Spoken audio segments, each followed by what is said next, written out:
This episode, like the podcast as a whole, is not for short-sighted people. This episode, like the podcast in its entirety, will appeal to people who want to be able to see more than one step ahead, maybe 3 or 4 or 10 steps ahead. If this is you, you're in the right place. What to do, how to do it, when to do it. The guests from season 1 reveal their answers to the question I asked them all, to boil things down to their best advice for adoptive parents about the long view. Adoption, the Long View is a podcast brought to you by Adopting.com. Our focus is more on the marriage than the wedding. Once you fill the crib and are legally joined to your beloved child, your journey's not over, it's just beginning. We cover things you need to know now, perspectives you need to hear now. I'm your host, Lori Holden, author of The Open-Hearted Way to Open Adoption and longtime blogger at lavenderluz.com. I'm a mom through infant adoption to a daughter and a son, now in their late teens, and it's been a ride. Think of any road trip you've taken. There are ups and there are downs, and it's always an adventure. You're always glad for the trip, but afterward and during, you might end up thinking, if only I knew then what I know now. So, here we go. On this, episode 12, we close out our first season. What a success this has been. I'm so grateful for all of you listening. Thank you for tuning in, for sharing this with others, and for continuing to support us and for writing in with your questions and comments. I'm also grateful for the 12 people who sat with me during this season, helping us all to delve into the complexities of adoption in a way that helps us be more comfortable and effective at the difficult parts of adoptive parenting. I found that these parts get easier just by acknowledging them and by being willing to look at them. Do you want to know how the guests have answered this question? Well, today you'll get the digest, the down and dirty clips for what each guest said. You may be surprised with some of the commonalities among them, and you may be intrigued by the special sauce brought to the table by each guest and their unique perspective and experience. Here's what my fabulous guests have said when I asked them to boil things down to their best advice for adoptive parents about the long view. We have a transcript available, so you can easily find any episode you'd like to refer back to. First is Leah Campbell, single mom to Cheeks, coincidentally from episode 1. I think being open-minded in an open adoption is important, and never, ever putting anything in these kind of set, this is how it is terms. Because it may not be how it is. And I think that's true, again, of parenting in general. I think that things change and evolve and move forward, and you need to be willing to evolve and change and move forward with it. And as adoptive parents, I think this is something I work really hard on because it's very easy to center yourself in everything. We think about ourselves and our needs, and it's just natural. But I try really hard to remember that I'm the person with the most power in this dynamic, always. I'm always the person. I get to make the choices. I'm the one with the legal standing. I have more power than my daughter in this. I have more power than her other mom in this. So it is my responsibility to kind of step back sometimes and give power where I can. I think that's a really important thing for adoptive parents to remember. You're in the power position, so you are responsible for not taking advantage of that power you have. And making sure that everyone's taken care of. Be aware of your power position. Be fluid. Things will always be evolving. That was Leah Campbell from episode 1, should you want to turn in for more Leah. Leah's advice was echoed by Dr. Abby Goldberg, a researcher on open adoption, in episode 9. Change is the name of the game. It's part of any relationship, but it's especially relevant to openness. So being open to change and kind of almost expecting that it's inevitable, I think is actually, there is something comforting about that. That if we can just stay open to the possibility of change, then we are less shocked when it happens.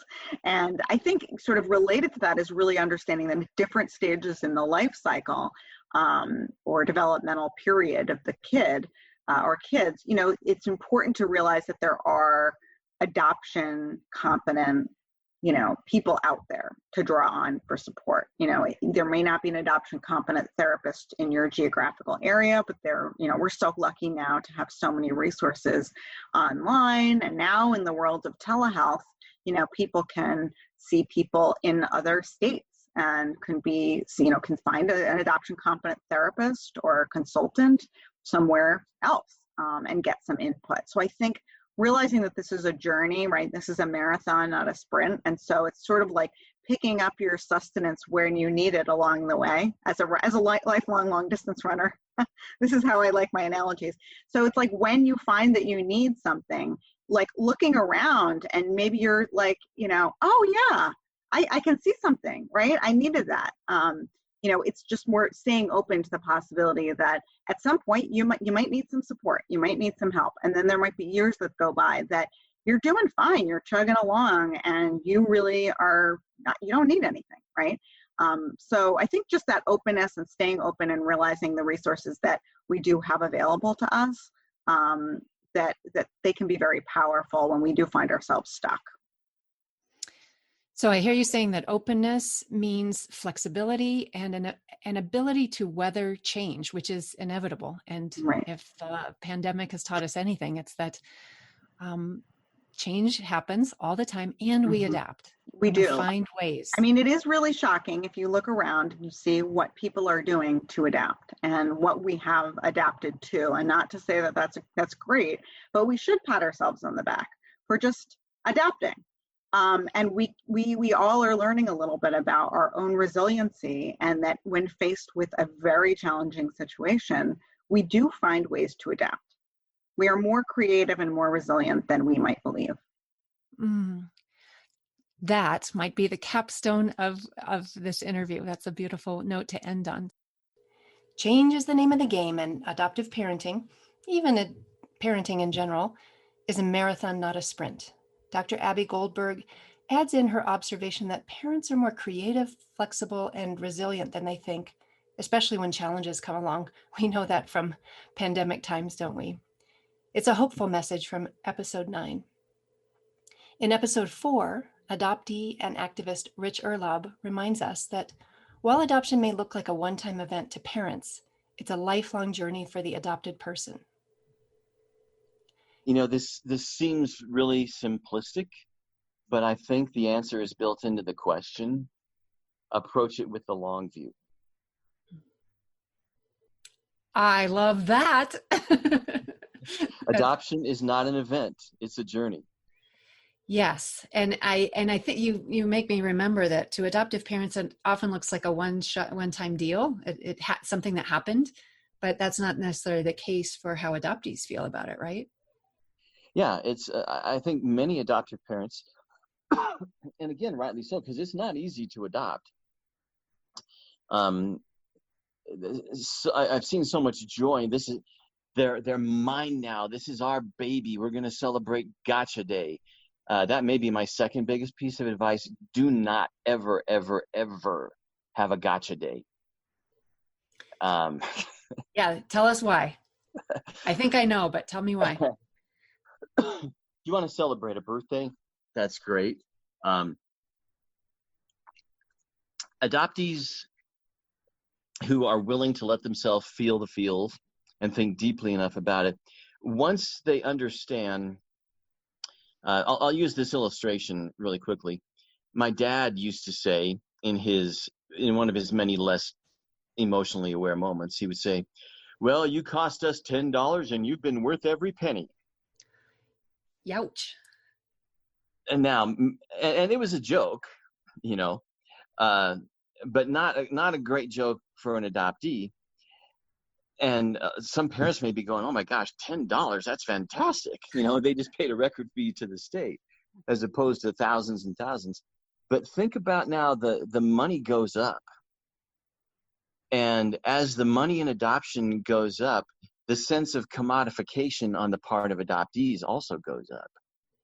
And kind of the sense of, look at all we paid for you, look at all we've done for you, look at all we've sacrificed for you. Therefore, it's your job as the adoptee to sacrifice your identity and your heritage because you owe us, because of how much you cost and what we invested in you. Mm. And the Gotcha Day becomes a symbol of what all that is about. It's the day we acquired you, as opposed to, here's the day you were born. And I know it's another one of those things that often has good intent. We're celebrating your adoption. It's a beautiful thing. The way it lands with many adoptees is it's a phrase that's a symbol of our commodification. Makes you think twice about Gotcha Day, doesn't it? That was Rich Erlob from episode 4. Angela Tucker is also an adoptee. Here's what she has to say in episode 5. My biggest piece of advice really comes down to my mission to center adoptees. I'd really love for adoptive parents to listen to and take seriously the variety of adoptee voices that are out there vulnerably and courageously speaking out. I find that so many adoptive parents kind of pick and choose which adoptees they want to listen to once they've found our voices, and that is harmful. I know that it seems like if an adoptee doesn't start a sentence with, "I love my parents, I'm grateful for them," then anything else they say is null and void, that an adoptive parent is no longer listening and is only concerned with, or only kind of thinking they must have had a terrible upbringing and that's why they are expressing this or that. That is unfair. It is it actually isn't centering the adoptee. It's centering the adoptive parent's feelings and their needs before allowing us to speak. So I really would encourage adoptive parents to listen with open ears and allow every adoptee's story to be valid and true for what it is. So often what we know, and I say that in air quotes, about adoption comes from the narrative of adoptive parents and adoption professionals. As Angela says, we must also seek out adoptee voices. That was episode 5, if you'd like more Angela. Another adoptee voice we've heard this season is author Sarah Easterly in episode 6.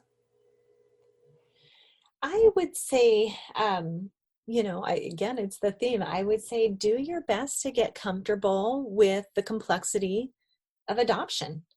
I think the more comfortable we can all be in that, the less likely we're going to be to simplify the story, to take the dynamics personally.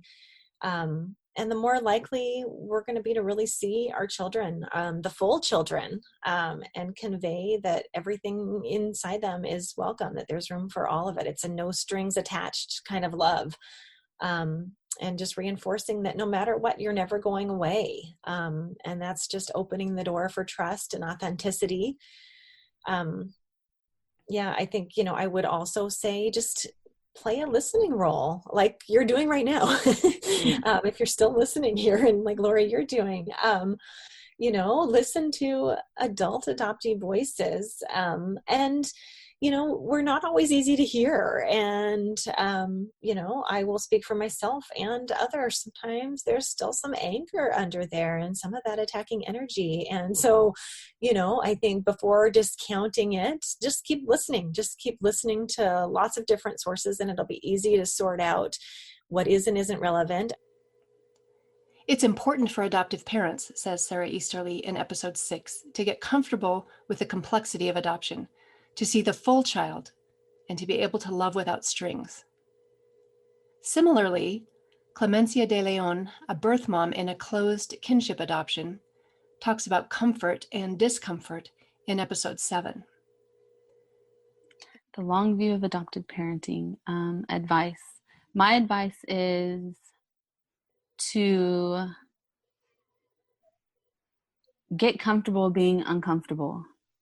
There's going to be a lot of uncomfortable moments, and that's okay.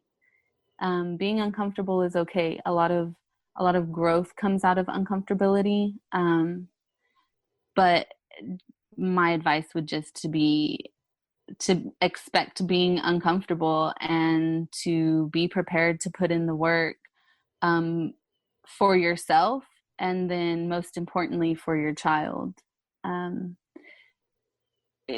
Be uncomfortable, and then just be super mindful of your own emotions as the adoptive parent, so that you can help your child in their emotional space, because they're going to be there.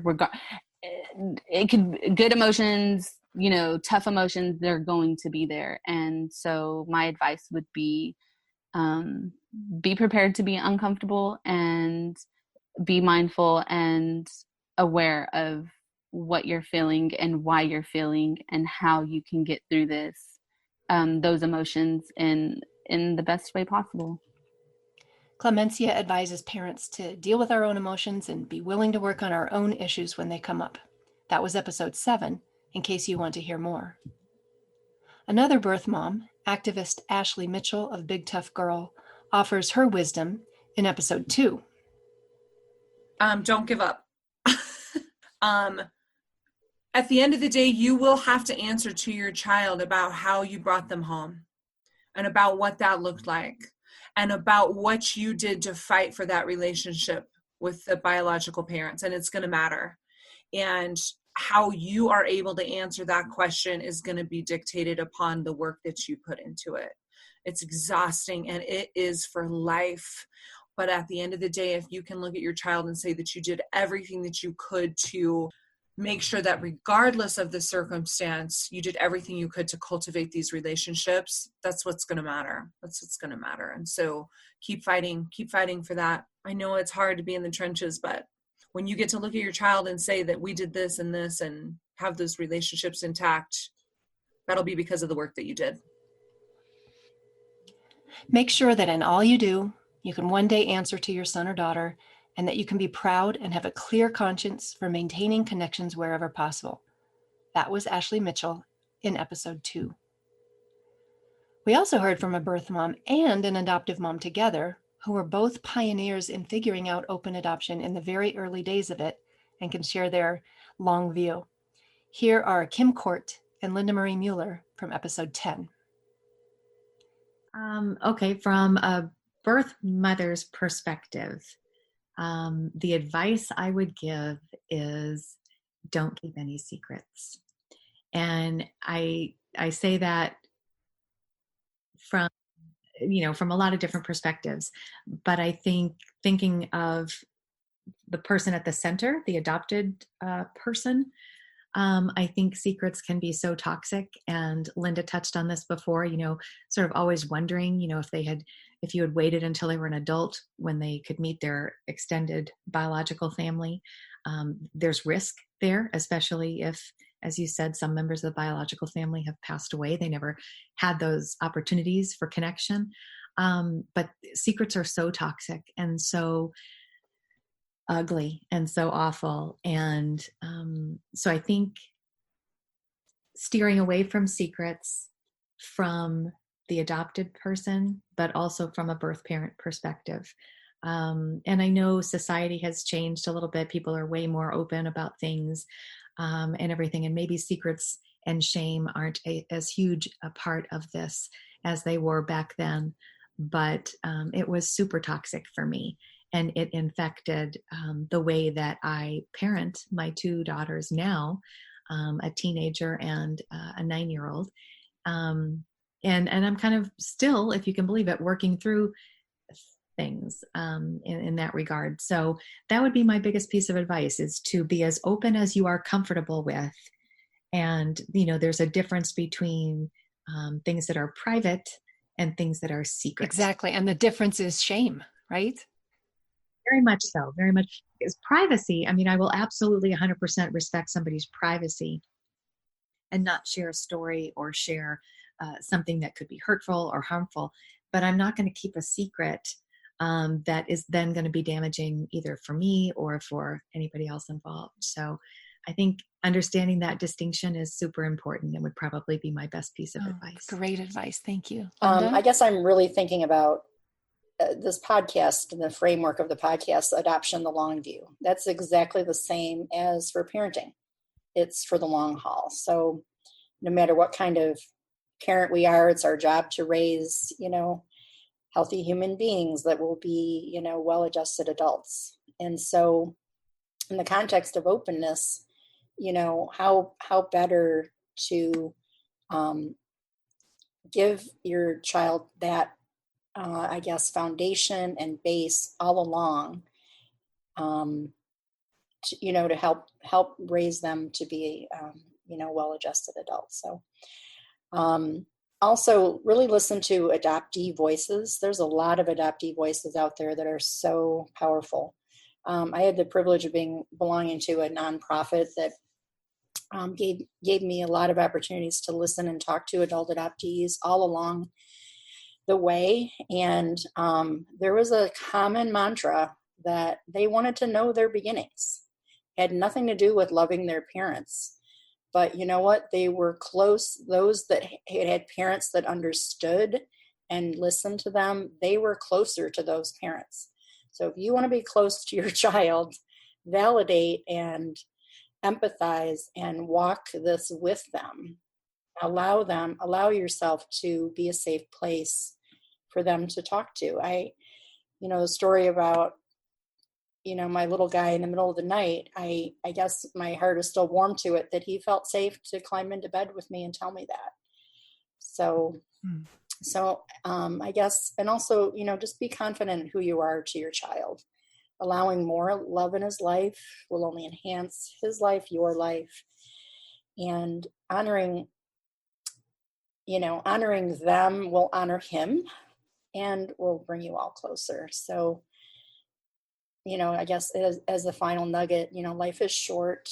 Don't miss a chance to grab all the love you can. Don't keep secrets. They're toxic. Make sure you feel safe to your child.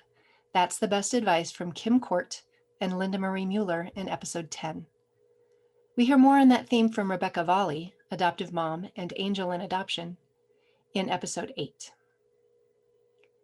I gained so much listening to adult adoptees, sharing their journey, transracial adoptees, those that had gone through foster care, trauma-informed parenting specialists, just wishing I would have had information sooner. And that's what led to the radio show that I did. As far as an adoptive parent, it came from the radio show. One of the biggest aha moments I had was talking to an adult adoptee. And she said to me, I brought up adoption with my mom once, and the look on my face told me, don't ever do that again. And she stopped. She never spoke about adoption again with her mom. She shut down. Yeah, she shut down. And I just remember thinking, I never want to be that mom. And I remember so vividly my daughter and I having a conversation once. We were talking about counseling. And I was telling her about my experiences with counseling. And I said, well, your dad and I, when we found out we couldn't have kids, we totally went to counseling and did all kinds of work. And she goes, oh yeah, you couldn't have kids. I'm sorry, what does that make us? And I just sat there and was like, and people use that term all the time. I couldn't have kids, so we adopted. And here's my daughter saying, I'm sorry, what does that make us? And I remember thinking, oh my gosh. And I go, oh my gosh, baby girl, what do you hear when I say that? And she said that you wanted a mansion and you got an apartment. And I remember just, one, my heart breaking that that's what she would hear. And two, being so incredibly grateful that she felt safe enough to say, Mom, do you understand what I hear when you say that?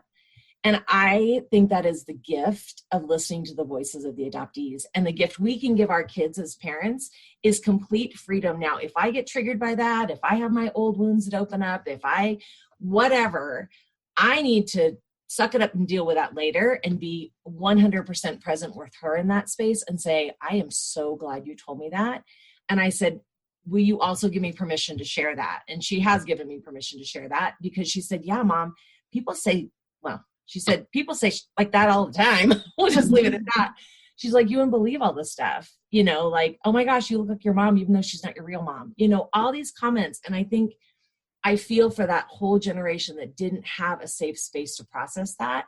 And I always want to be that safe space for my kids. And I hope that I've done that. I feel like in those moments when they're willing to say that stuff and call me out, that I feel like maybe I've done okay. Wow. You wanted a mansion and you got an apartment.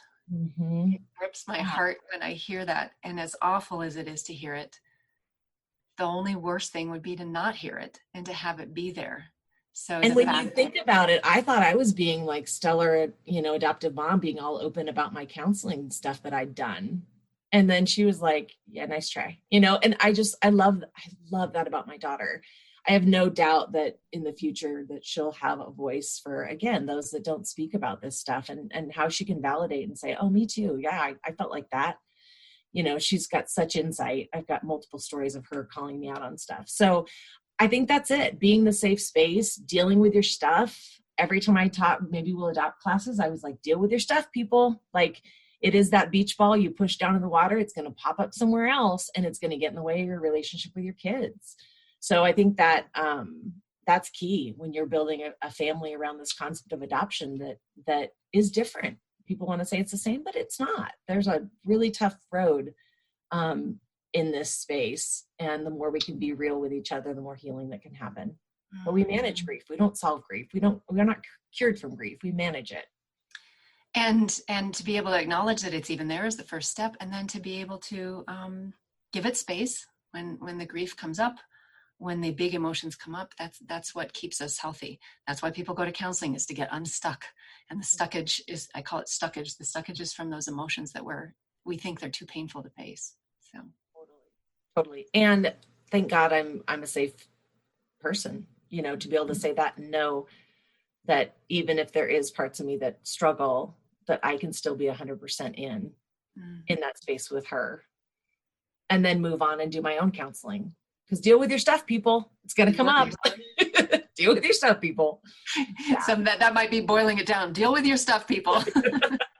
It's so true. I mean, and the thing is that our kids go through it and they see it in us. And whenever you've been around other people that have grieved, there is a connection and nuance that you can see that in one another. And she sees it in me and I see it in her. And it's made us incredibly connected because we stay in it together. I remember when my mom passed away in 2008 and I was sobbing and my kids all came in and were hugging me. And my daughter said at that point, 2008, she was 10 years old. She said, Mom, we understand we lost our moms too. And we just sat there and cried together.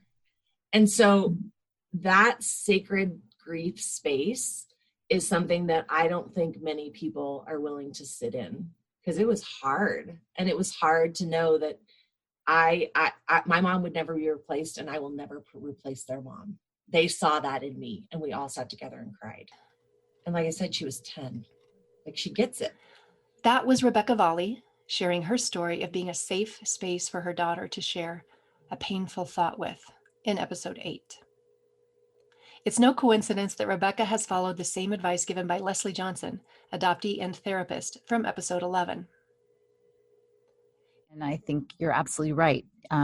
Sometimes it feels like it might be easier to deny or wait. You know, we'll wait to talk about that.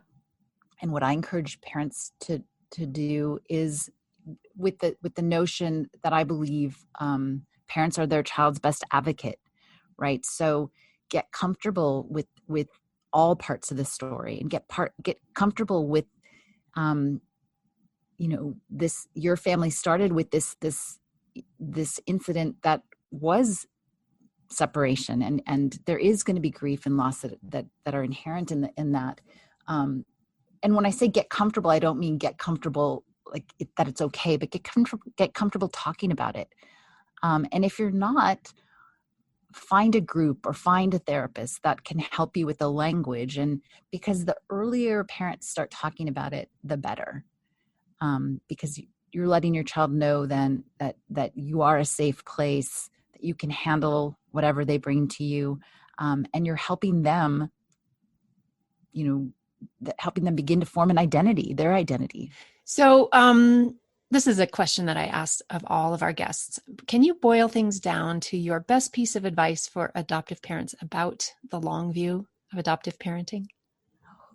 Well, I think you just said it best. You know, I think that the adoptive family works best when adoptive parents have done their work and continue to do their work. I think that's my number one recommendation for adoptive parents. One of my earlier guests said something like, get comfortable with the discomfort. Yeah, perfect. Don't run from it. Don't squash it down. Yeah. Acknowledge that it exists and let it deal with it. Right. Deal with Right. your stuff, which is what another guest has said. Right. Right. Are you seeing the common themes here? That was episode 11 with Leslie Johnson. Do your work, deal with your stuff. It's universally helpful to find ways to take care of one's mental health and to be able to face big emotions along the way, because they will come. And we are up to the task. Due to a high-profile error in a fertility clinic, Carolyn Savage of episode 3, who was on both sides of placing and receiving babies, has her take on this theme. I think the best piece of advice I can give is exactly what I've already said. Be upfront, truthful, and I'm developmentally appropriate. I think that stories can start out very simple, and then you can add details as you get older, as the child gets older. But truthful and appropriate, so that there's never a big reveal. I just don't believe in my heart that that's the best way to go. I think you want them. I don't think you want your child ever thinking that you are keeping a secret from them of this magnitude. That being said, I think always, as busy as life gets and as far away from that moment you get where you walked out of the hospital with that baby, again, I think it's normal to experience a little bit of guilt. Figure out a way to deal with that productively. 2, as busy as life gets 11 years later, know that the first mother of your child is still thinking of that child, and every day probably, and that you want to give them what they need to continue to be comfortable with their decision. That was episode 3 with Carolyn Savage, sharing her advice and her guiding principle: treat others the way you would want to be treated. And that's a wrap for season 1 of Adoption the Long View. We'll see you soon for more captivating guests in season 2. Make sure to subscribe on your preferred podcast platform so you know when new episodes are available. With each episode of Adoption the Long View, we bring you guests that expand your knowledge of adoptive parenting. Please subscribe, give this episode a rating, and share with others who are on the journey of adoptive parenting. Thanks to each of you listeners for tuning in and for investing in your adoption's long view. May you meet everything on your road ahead with confidence, capability, and compassion.